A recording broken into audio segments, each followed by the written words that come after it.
Good morning. It's a beautiful day in Mooresville, North Carolina on Lake Norman. And I thought today I'd shoot a little video to give you an update on the house and garage project. I know it's been a while since my last update. I think it actually was at the end of April, the last time I posted an update. And I guess the reason I've waited this long is because at the end of April, that's when the mad dash began to really get us ready to get moved into the house. And so things really had been so fluid for a while that it wasn't worthwhile doing an update because things were just moving too quickly. And I just thought, well, heck, I'll just wait. I'll wait till we get moved in. I'll wait till we have a chance to kind of work through punch list items, and then hopefully give you an update, which is the house and garage and pretty much in final form. And so I think today is a good day to do that. It's a beautiful day. So I thought I would just give you a shot of the front of the house, kind of walk up the driveway, let you kind of get a feel for where the house is at this point. As I mentioned, well, maybe I didn't mention, but we did move in at the end of June. And so we've been here now for a couple months, and as you might expect, there's been a lot of punch list items that we've been working through with our builder, both in the house and outside. And we've made a lot of progress. We're not totally done, but we're in good shape, and we've really enjoyed the house.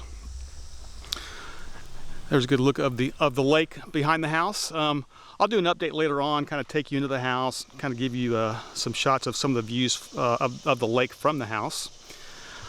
Kind of at this point, really, the biggest thing we have left is really landscaping. And we started it, and we actually have grass. I think the last update I posted, this is all dirt and mud. But so we've made I call it our first attempt at landscaping. I think the reality is that summertime is not the best time to try to put in landscaping. And so, our grass is a little patchy looking, and we're gonna have to do some resodding and reseeding probably. Some of these trees, we're not sure yet whether they're gonna survive or if they need to be replaced, but that's fine. That's just all part of the process.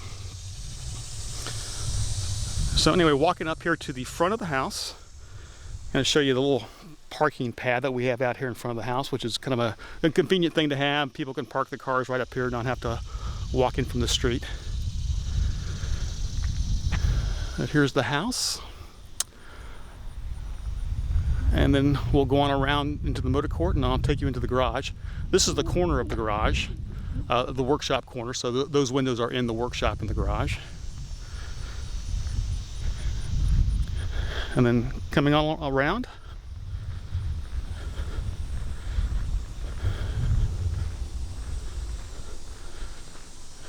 and a look at the garage doors. So the doors are, they're 10 feet wide, 8 feet high, 4 car bays, and then over there is a golf cart bay, smaller door. We don't have a golf cart yet. We'll get to that eventually. But while I'm out here, I guess let me go ahead and open the doors.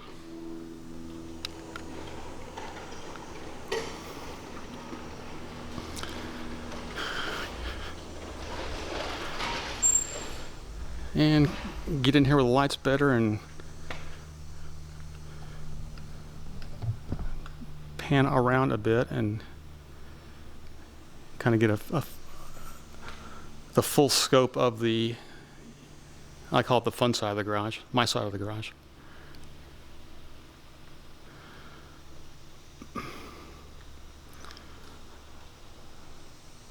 But I'll take you through the side over here so you can kind of see the whole garage, and then we'll work our way back over there.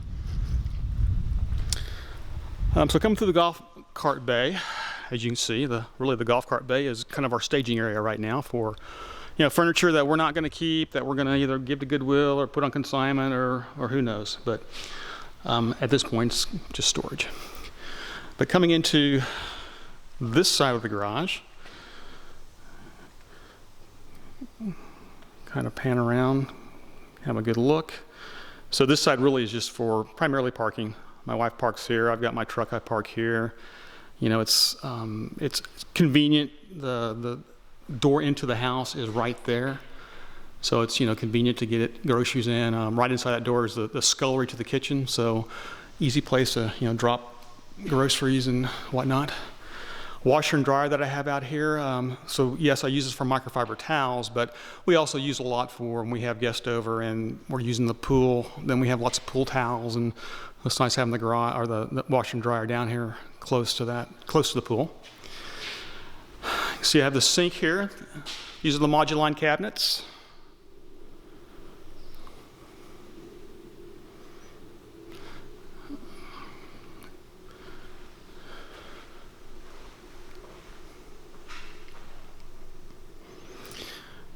At this point, these cabinets are really, I think they're basically empty. We just, we have so much storage in this house. We've not found exactly how we'll use these cabinets. I know we will, just because they're so convenient to the house that we'll find ways to use them eventually.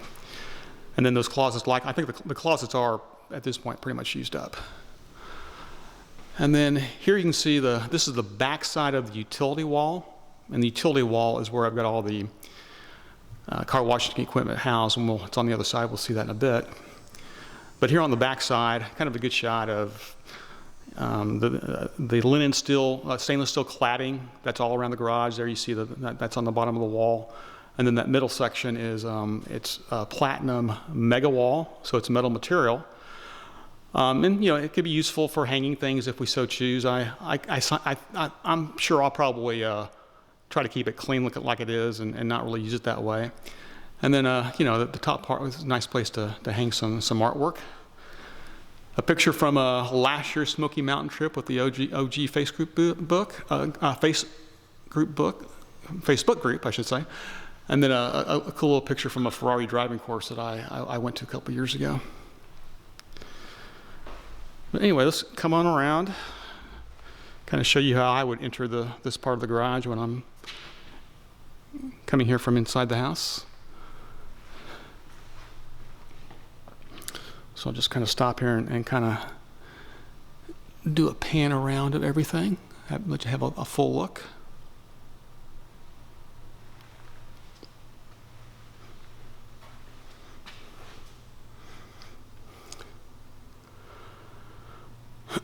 I've got my Ferrari Portofino is up on the lift right now. I just posted an update yesterday of the paint correction process that we just went through on the car over the weekend. And so the car is looking really good right now, and I want to keep it that way. So that's why I've covered it up, put it up on the lift, kind of keep me from being tempted to take it out and drive it. And then next week, some guys are going to come out and put the PPF on the car, Suntech Ultra full wrap.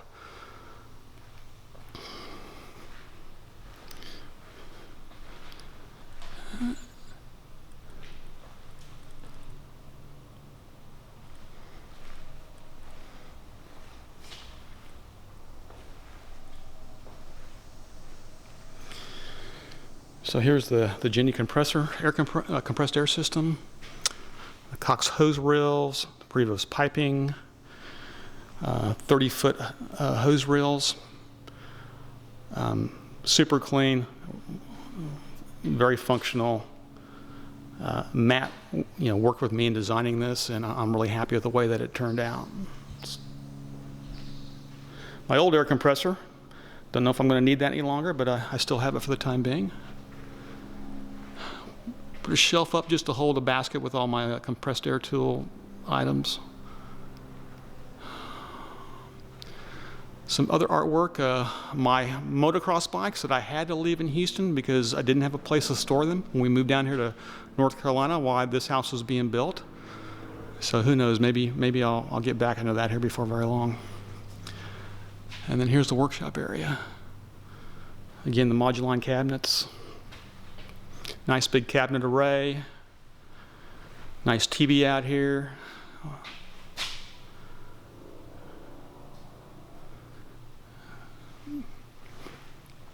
I've got HVAC here in the garage, so I can keep the climate pretty well controlled. Although in the summertime, it's not like I can't cool it down to like 75 degrees without just having the thing running constantly. So I really kind of use it to, kind of bring it down around 80 degrees, and that's a big difference because it kind of breaks humidity and makes it such that you can actually function out here and not feel like you're dying in the heat. But I've got these fans also just in case if I need some additional breeze, and they do a pretty good job.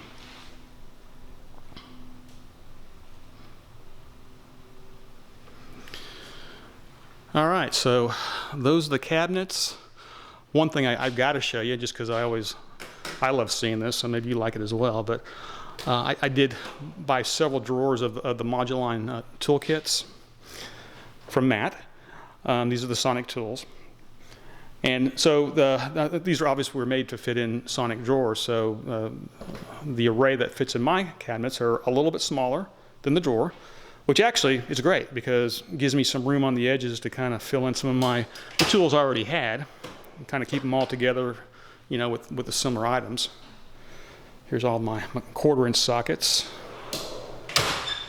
metric sockets, and then the 3/8 and 1/2 inch metric sockets. And I've got my torque wrenches and my breaker bars and all my stuff for taking wheels off. Here's all the SAE sockets. All my impact sockets. And then I think that's it over here. Got all my pliers and similar type items. Here's the utility drawer. So it's a lot of various types of cool little tools, which we'll see how often I use them. I'm sure I'll find ways now and then. Here's all my metric wrenches, both the ones from Sonic as well as all the ones I had before. SAE wrenches. And then of course, you know, your must-have hammers and picks and chisels. Yeah, I think that's it. So anyway, the drawers are, the Moduline drawers are, you know, they're very smooth, have a very solid click as they close, easy to use. These overhead bins likewise have a really nice fill to them. Got some space here to get some things in there eventually. But they close with a nice solid click. And then here, one of the closets. Whoops.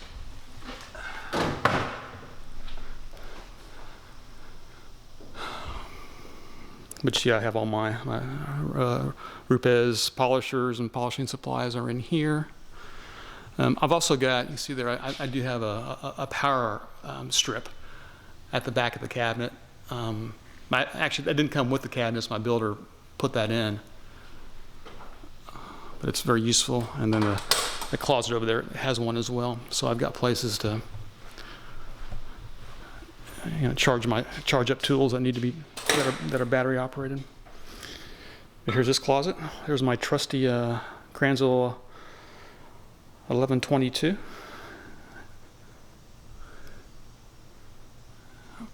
A lot of these cabinets I have slide out trays, which and they're just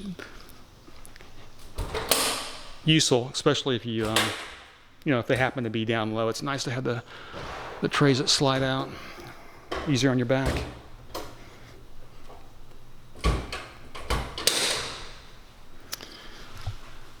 And then here's the lift, American Custom Lifts. I think it's the model M1 6.5, I believe. 6.5 means 6,500 pounds of lifting capacity. Now I won't put a car that big on this lift probably, but the reason I got that is because in addition to the greater lifting capacity, it also lifts a lot higher. And because I have a high enough ceiling in here, that's mainly why I got the bigger lift, so I can actually lift higher. I mean, where the car's at right now is not even at the full lift. I still have probably another, gosh, 1.5 feet that I could lift that car if I want. I mean, good thing about putting this lift in and planning it from the beginning is that we could route the electrical out of the floor. You know, rather than a lot of times when you retrofit a lift, oftentimes you may have to actually route it from the ceiling, but here I didn't have to.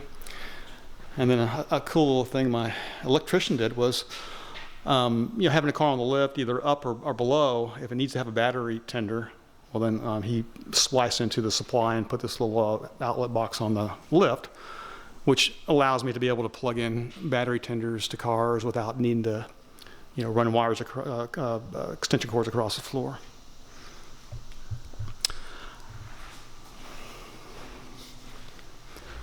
So come back around here, and really I probably should start with this, but I guess I'll end with this. But that's the utility wall.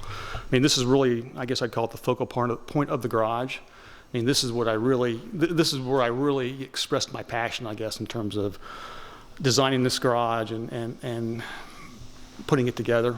I mean, this is what it was all about, the wash bay. And it sort of turned out really, really nicely. The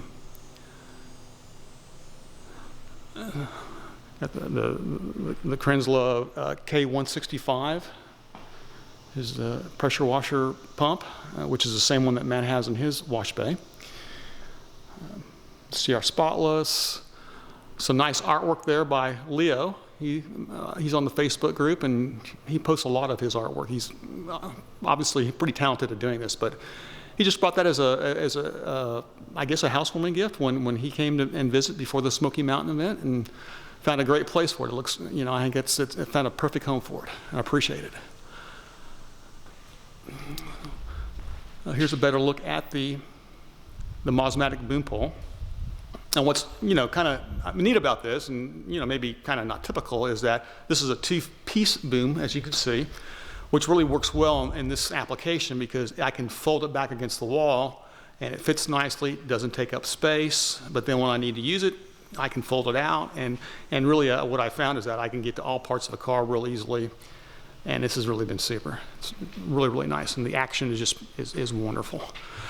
And then a cool thing that we added was when I got the boom pole was mounted so that it will naturally sort of swing out, which is what you want when you're working on a car. You want it to kind of naturally, you want it to come out and stay out. But then also when you're done, you want to put it back up against the wall. So can't probably tell, but you can maybe understand. So I've got magnets. I've got a magnet on the wall, then a magnet on the boom pole itself. So then I can just swing it back. The magnets grab it, and that's what holds that against the wall. Big boy dryer. I guess this is relatively new.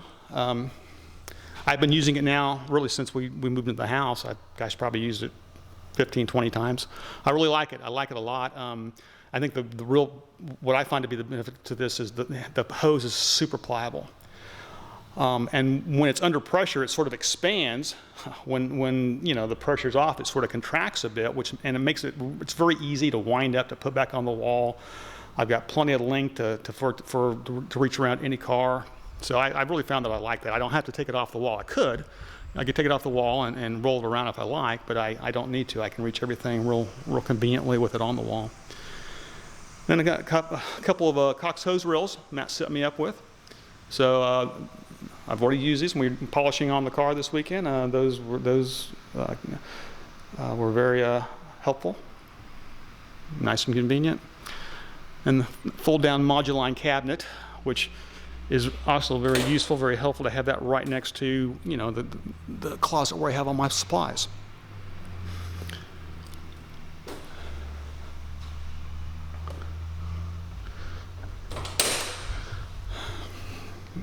Got a little bin down there where I put my dirty microfiber towels. Take them to the washer when I'm ready to go.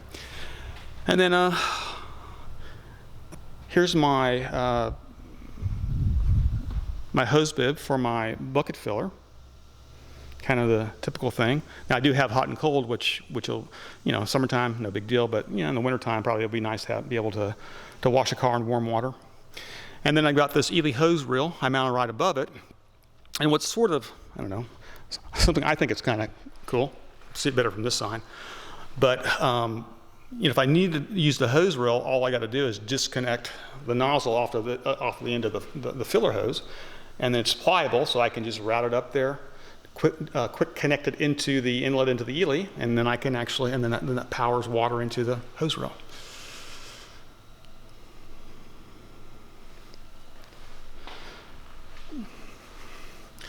And I guess the last thing, well, maybe next to the last thing I'm going to mention are the floors.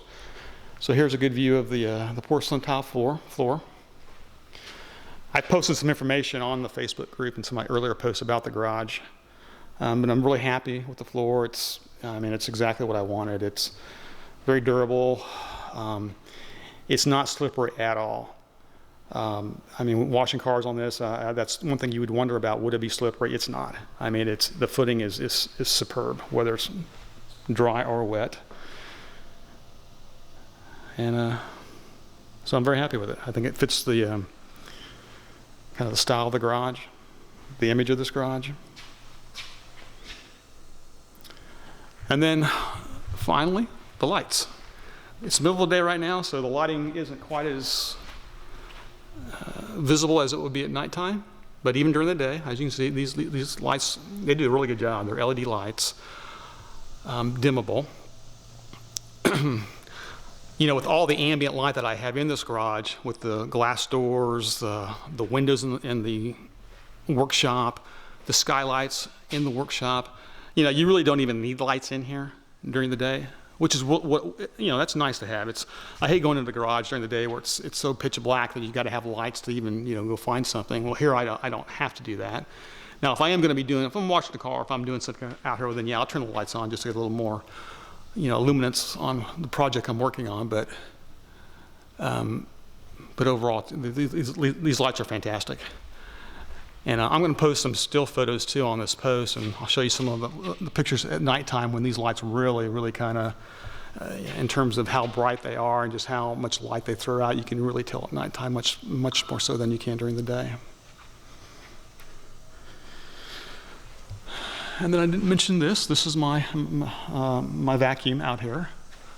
It's a Vacuum-Aid Garage Vac Pro 50-foot hose. I mean, it doesn't. Yeah, it's a really good vac for what it does. Vacuuming cars. The hose is long enough that I can actually, if I can sweep this entire garage with this hose. I can reach all corners of the garage with that. So that's a little added benefit to it also.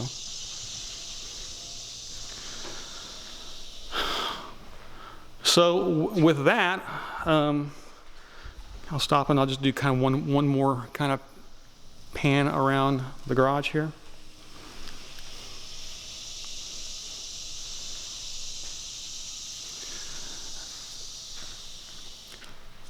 But I've been very happy with this garage, the way it turned out. I mean, it's exceeded any expectations I could ever have imagined going into this project.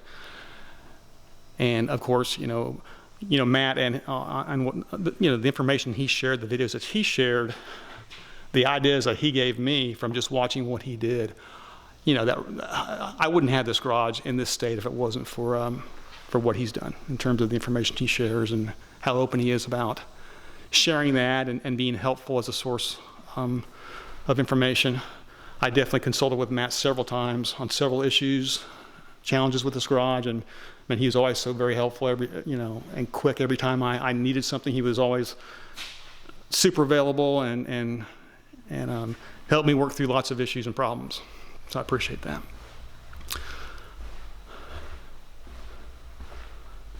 All right. Well, I hope you enjoyed seeing the garage. Thank you for watching.